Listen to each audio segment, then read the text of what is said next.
You are a business that very recently was fourth in line on the fast track 100, I believe. Huge growth, massive success. Can you take us back to that kind of beginning of the entrepreneurial journey that will also bring in the ADHD? It's difficult when you're 9, 10, 11, 12 to go left when everyone wants to go right. And even as an adult, you think, if everyone wants to go that way and I want to go that way, maybe I should be going that way. To where you are now, where you're very balanced, very self-assured, what about your masking journey? How's that been? I look back at that little girl, first of all, and I really feel for her. I feel love for her and I get her. No one got her. She was very alone. That's the Wright brothers going and flying. Yes. That's Richard Branson saying, sod it, I'm going to have an airline. Hang on a second. We have got a world that's been created by people saying, I'm going to take a risk here. I'm going to have a turning left instead of right. Absolutely. Yeah. The collagen isn't your success, if it can be that brutal. Absolutely not. You as the individual sat in front of us is the success. That human being, that wonderful human being that's so balanced and come through that. What's the hardest thing you've come through to get here? Maxine Laceby, thank you for joining us. Hello, thank you for having me. Trying to think how to introduce you, but trailblazing founder of Absolute Collagen is how we've connected. And I think what connects us all is that entrepreneur community. I want to go straight into that. You are a business that very recently was fourth in line on the fast track 100, I believe. Huge growth, massive success. Can you take us back to that kind of beginning of the entrepreneurial journey that will also bring in the ADHD conversation? Do you know, it's bizarre to say this, but I am 100% convinced that Absolute Collagen would not exist had it not been for my ADHD. And I know for a lot of people, ADHD can bring trauma. And hey, I've created my own amount of trauma from my ADHD. But that ability to think outside the box, that ability to get stuff done, that ability to hyperfocus. I remember Margaret, my daughter, I'd get up and I'd go on the computer, she'd go to school, she'd come back for lunch on the computer, she'd go back, she'd come back for dinner, she'd go out at night, she'd come back at 11 o'clock at night. There's not many people that can do that, rightly or wrongly. It just worked for me. And I also think the ability to ask questions, we have to, as ADHD people, put my hand up, ask questions and bring in people that supported all my weaknesses. Like, I am not. Darcy, my daughter, came in to do operations because I'm not good at spreadsheets. I still can't read one today, It's on my list to learn, by the way. I get overwhelmed by all the detail and information on a spreadsheet. And so there's lots of things that enabled it. And I do think ADHD was absolutely one of them. It must have been relentless time for you, because it feels like there was a real purpose there.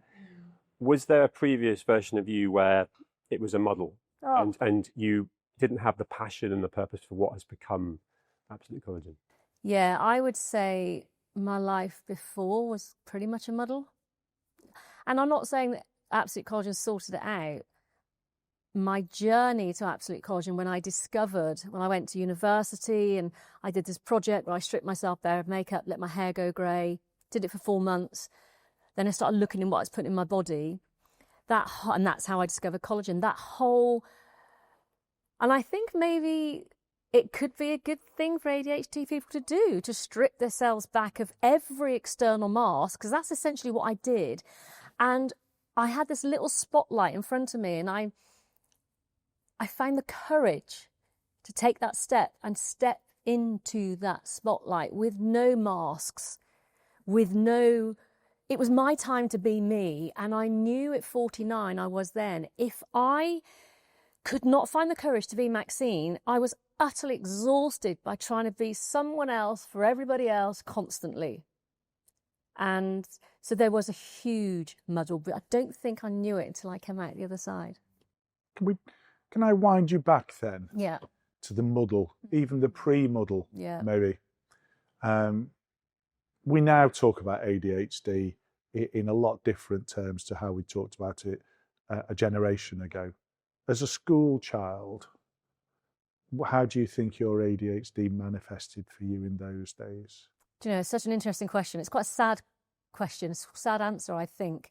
I had an alcoholic single mother. We had no money. We lived on the breadline. I was referred to as the stain on the council estate. I was the one that nobody wanted anything to do with. So I don't know how my mother behaved, by the way. There's things I don't know. And so I was very much alone, very, very much alone, whether that's physically, because my mum was out all the time, or emotionally, I had nobody to rely on, no one. And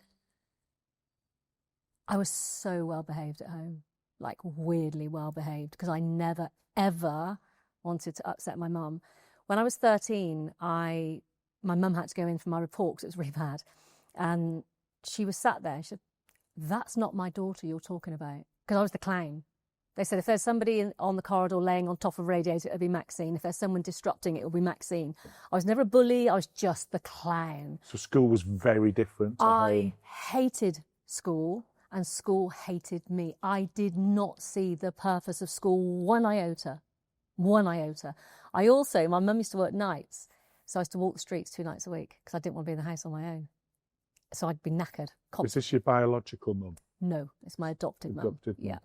And so that muddle, I always say I was the owl in the nest. And I never knew if that was because I was adopted or because I'm ADHD. I don't know. But I think we all can relate to that. We're the owl in the nest. I used to open my mouth and people go, "What? They just didn't get me." And I didn't get me because no one else got me. And so I was always felt like this island. I was always alone, whether it's mentally, physically. I had a natural brother. My brother was their natural son, adopted brother. He hated me, and I get it. I completely ruined his life. He was the first grandson, the firstborn son. He was the king. When he was 5 years old, I came along. And I get it. I get why that disrupted his life, because when my mum and dad split up when I was 5, my mum turned to alcohol. He had to look after me. I get it. Did you get it at the time, or do you have that more? Oh no, I point get of it view? now. Yeah. I understand, and I think that's part of any growth you do is looking. The growth I do is respectful. I always look at a positive in something, and I always look at why people behave like they do. So my brother did hate me, and I get it. I would probably have hated me. I used to follow him constantly in the summer holidays. I didn't want to be on my own. And he was 18, I was 13. I kind of get it, right? Or 9 and 13, whatever it was. And so I get it. And I think you always have to understand why people, because they're just protecting themselves. And I think that's a really good thing to do. That actually is really, I love the fact you said that, because people side of things is another thing that really connects us. We were talking off camera, and it's super relevant now about following your gut and having that feeling. And so I didn't know any of that about you until you said that. I knew other things, but how you've gone about growing your business, how this has come together today to be able to film with you, is about making decisions based on gut instinct. And Absolutely. I feel like that intuition you have is like a hypersensitive radar. I used to think it was too sensitive. And I think... I'm not sure it can be. Well, I think I questioned it because you're with a crowd and the crowd want to go right and you want to go left. It's difficult when you're 9, 10, 11, 12 to go left when everyone wants to go right. And even as an adult, you think, what if everyone wants to go that way and I want to go that way, maybe I should be going that way. And I think my journey to where I am today, so I've been single by choice for a long time. I left my ex-husband. We get on very, very well. I got huge respect for him. We just loved each other in different ways. I think being alone enabled me to really go left when everybody was going right, if that makes sense, because I trusted myself. It does make a lot of sense. And I'm listening to you, and I'm hearing something you said early on in the interview there, and I'm going to go right back to where you've just described everyone going right and you going left.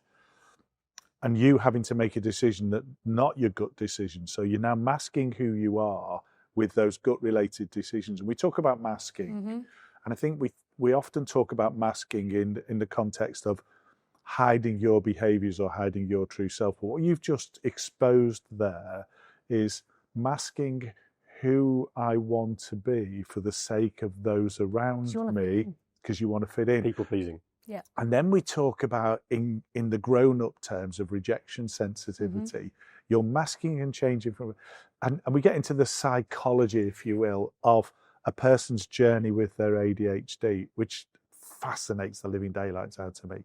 And we don't talk about rejection sensitivity enough in the ADHD world. Can I explore that with you? 100%, I get it. Because there's you as a young kid masking the living daylights out of what has turned out to be a pretty influential and effective gut feeling, to where you are now, where you're very balanced, very self-assured, not cocky or confident or rude, just self-assured. What about your masking journey? How's that been? Exhausting. You know, I look back at that little girl, first of all, and I really feel for her. Uh-huh. I feel love for her, and I get her. No one got her. No one got her. She was very alone. I look at the teenager, same thing, but she was like, stood in front of the world going, I can do it. Leave me. Very, very controversial, very like, oh, that's a mask. Take on the world. Yes. It's a defence as well, isn't it? Oh. That whole stance. That whole mask is a defence. Exhausting. That defence is a mask. In relationships, I'm married twice, and other relationships, masking, just going with the flow, going because everyone was thinking that was what you should do, you know, and to not mask anymore, to be completely, authentically Maxine is the biggest gift I gave myself. And the day I found the courage to do that was when I was 49, and I went to university, I did that degree. I didn't realise at the time that's what I was doing, by the way, just taking off all my external masks and exposing myself because I was so exhausted. I just want to be me. I can feel the liberation when you're saying that. Oh. There'd be a lot of people watching and listening that will resonate with. Yeah, oh, Yeah. absolutely. You talk about taking the mask and so on, and of course it's a journey for you, but if someone watching, listening, going, I don't know where to start. Where did you start? What were the steps that you put? Because you talked about, let your hair go grey. Was it a process? Was there one piece of advice you'd give that would start someone in motion? I think the first thing is to be aware of it. Yeah. To be aware, because I think everything's a process, isn't it? You have to be aware that your behaviour has been like this, and you have to be aware of why you've made that behaviour. And then it's thinking, okay, is that working for me? Is that serving me? No, it was exhausting. I'm done. So also what happens there is the people around you don't get your authentic self. They don't really get the real you because you never show it, right?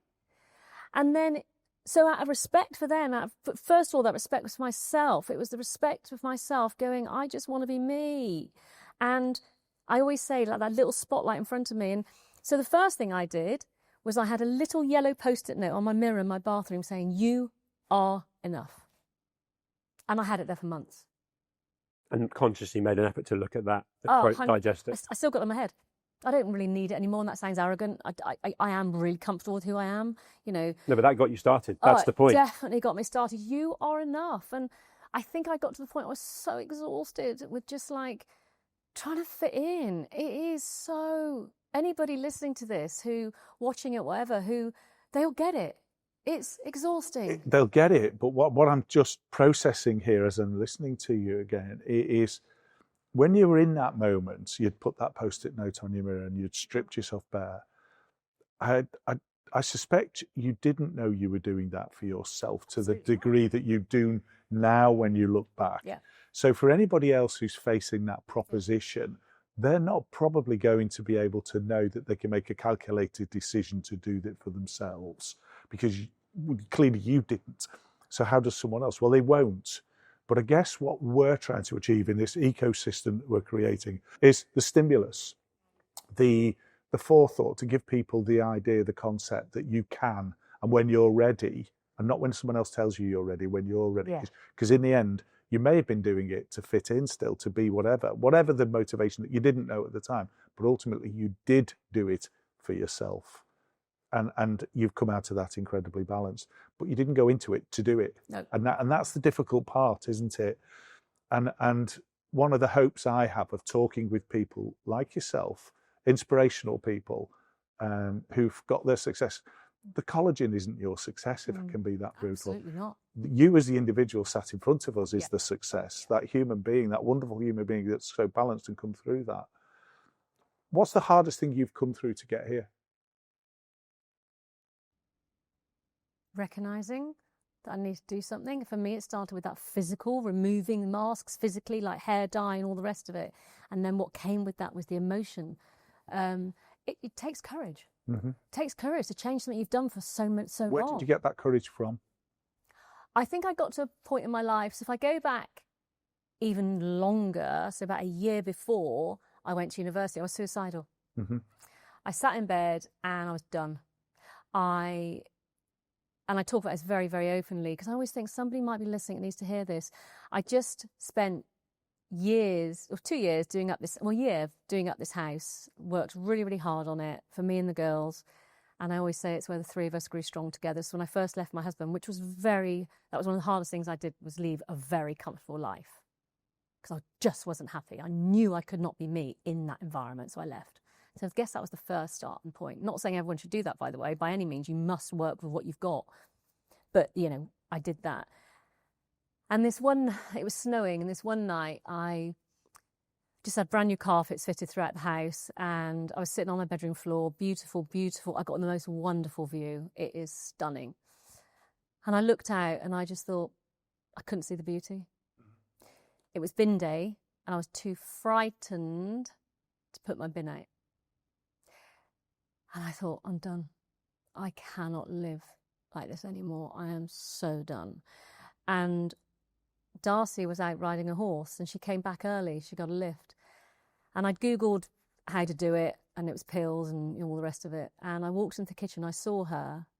She was about 11. She looked at me. She didn't know. She just knew instinct. Mm-hmm. She knew something wasn't right. And that is, I've talked to Darcy about this because she's lived with a mother with problems. So that's made her high alert. And we discussed that quite openly. And I looked at her, she looked at me, and I knew in that moment I couldn't do it. I knew I had to do everything in my power to make sure that I was there for my children and they never had to consider me once. Because that's what children should do. They should grow up and never have to consider. Absolutely. And I just thought, right, sort it out. Is that when you started to become more self-aware and alive? So you effectively hit the bottom. Yeah. So then, Yeah. and actually it's really inspiring to hear that for us, let alone anyone watching this, because by hitting the bottom, you made the changes that actually look where that's got you. And that, as Phil worded, that sort of contentment without any arrogance, because you can still go back to a time that humbles you. Oh, yeah. But then you made those changes and look where that's got you. Yeah. There's another part to this. Thank you for sharing that, by the way. The entrepreneurship that we first talked about, that lack of self-belief, the shame element, which is something we talk about a lot and have had many conversations with people sat where you are now, where people have been told they've got ADHD, or the parents are being told right now that their children have got ADHD, and then they're going, oh, okay, well, I'm sure we can do something about this. I'm sure there's other things you can do, almost like restricting. How do we reframe that narrative where you as a role model, people we get to have the pleasure of talking with that are absolutely smashing it in business or in sport or entertainment, that have ultimately harnessed it as a superpower? And you said right at the beginning, you wouldn't have been able to start the business if you didn't have it.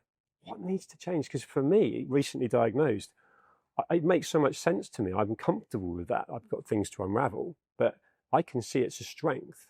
You clearly identified it as, why is that not being embraced? Do you know, I think for me, it took to me being completely alone, without any relationship, without any input, because we discuss things, right? And when most of your input is going right, when you want to go left, I almost had to really focus just on me. And it's about other people allowing that handbrake to come off as well, not just you. And it's about accepting that we're all different, and it's okay. It really is okay. I was saying to you that GCHQ is now actively hiring ADHD people because you need that thinking around the table. I love hearing that as well. Yeah. It's loving yourself to be able to love others. It's looking after yourself. But it's other people as well, isn't it? It is the eco structure. I'm going to throw a line at you in a minute that I watched back the interview with Archie and Nick Hollis, that one that we did. And we asked Archie the question, do you feel any shame about your ADHD?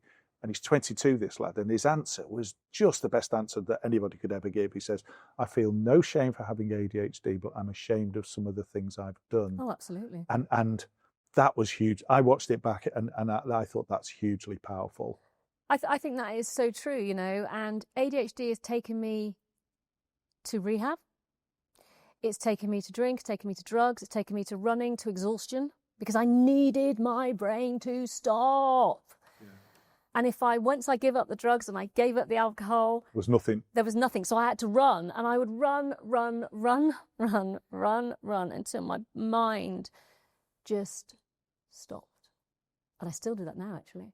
I will, I can't run like I used to, but I love physical exhaustion. And if that's my thing, I'm okay with that. It gives you a respite almost. Yes, it makes my brain stop. There's nothing better for me than going out, doing a huge run, like, what huge for me at the moment would probably be about 17 miles, something like that. That's huge.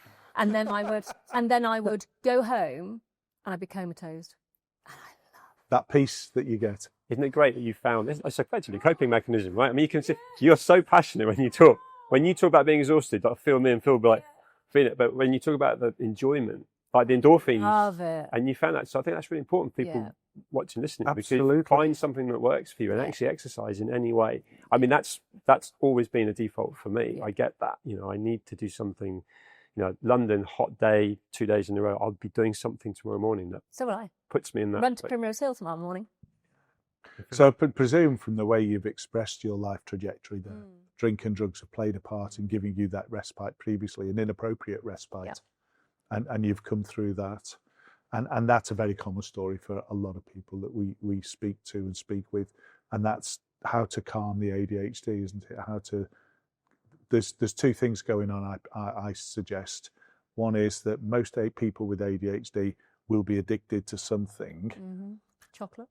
Yeah, well, the chocolate's pretty harmless, said the diabetic, compared to cocaine, heroin, and other things, and alcohol abuse.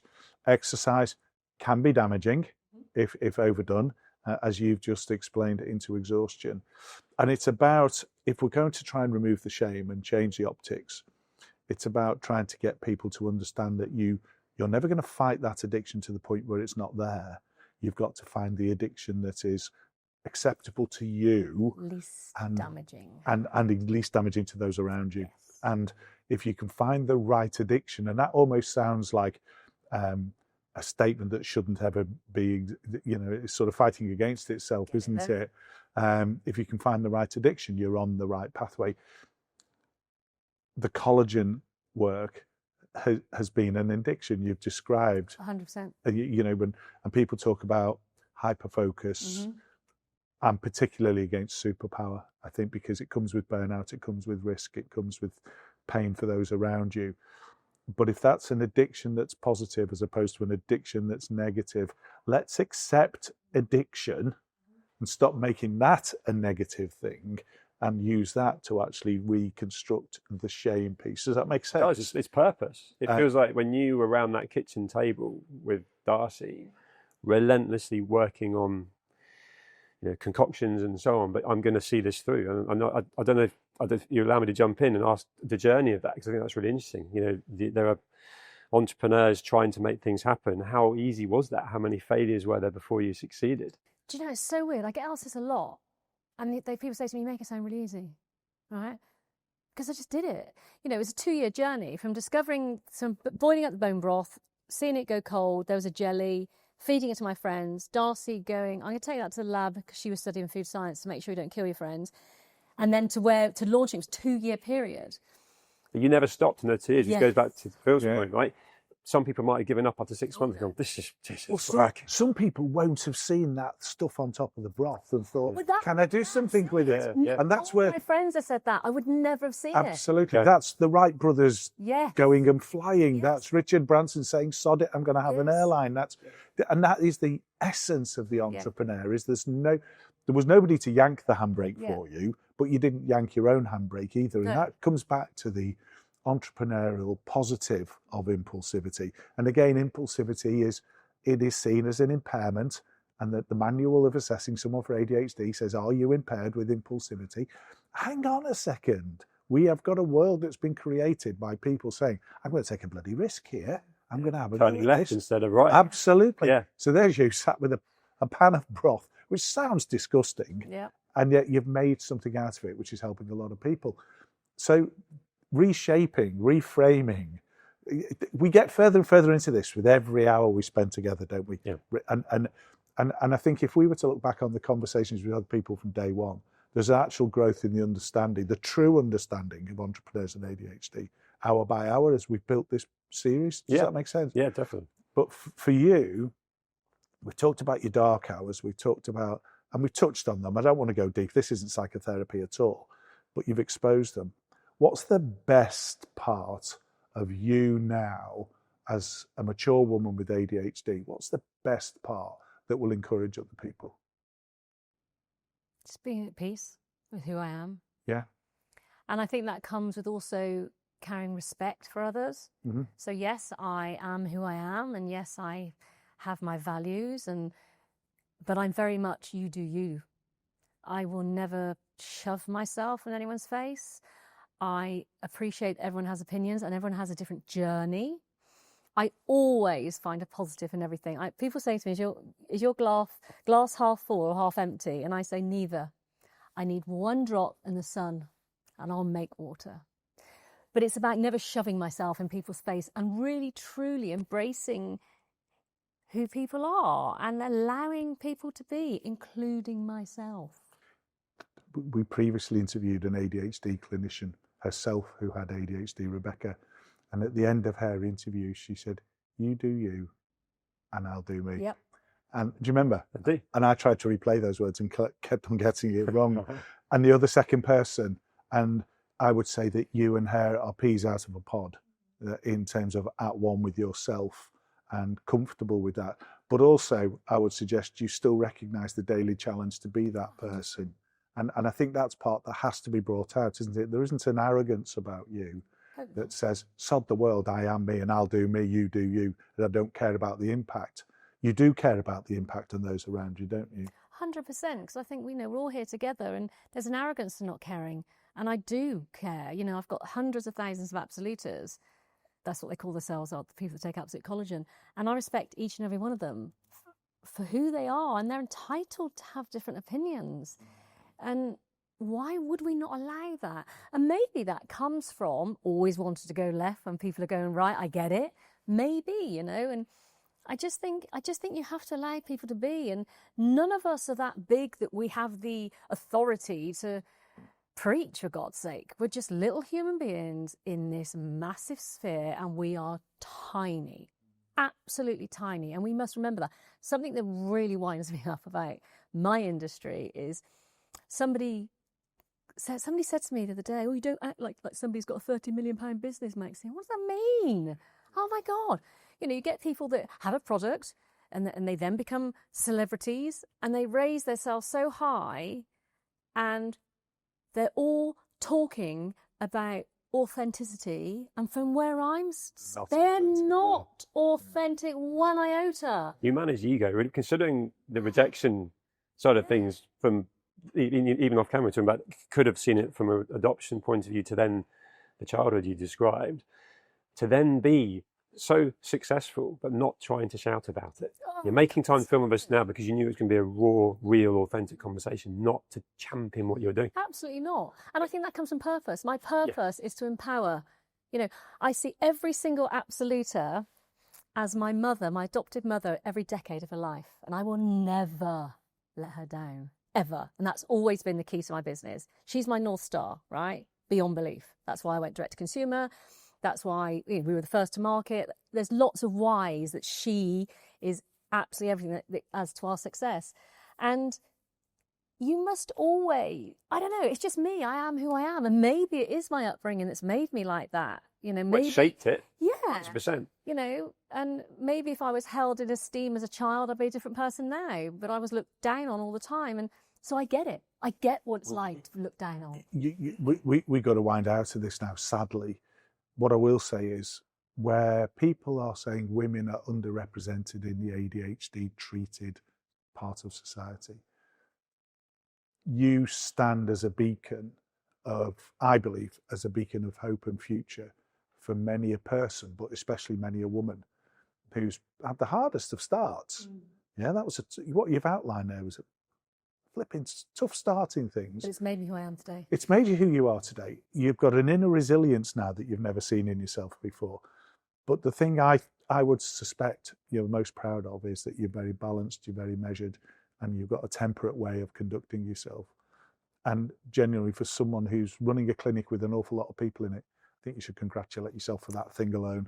Do you know, I'm going to take that, because if you speak to anybody from my 30s, 20s, 40s, and you said Maxine's balanced, that they would go, what? Yeah. Maxine Laceby, balanced? No way. So I'm going to absolutely take that. But I worked on it. Yeah, you can tell. Took effort. Yeah. And we didn't, to wrap up, but you did say, we didn't let you finish, that 2 years, and, you know, kind of made it look easy, or maybe I bet those 2 years were relentless. Oh. You didn't cover that in context of, like, that was Right. probably working through the night. It was my life. That relentlessness and the fact that you were able to then get to where you got to, that 2 years might have been someone else's 10 years, and they might not have got there. I think it's important to make the point that where you've come to now, there is a peace, and we can feel it. Yeah, thank you. That's really nice to know. Feel peaceful. Well, Tremendous. thank you so much for making time. And as you said, you're off to the House of Commons now, aren't you? I'm doing a talk, yes. Yeah, so thank you. Two talks today, one in the House of Commons and one by Women Built, which is a female-founded, all about women. So yeah, I'm doing a talk there as well. So yeah, how did that happen? Maxine Laceby at House of Commons. And I was there yesterday. But we feel very privileged and lucky to have had you to join us today. Yeah. Thank you. Thank you. Thanks, Liz.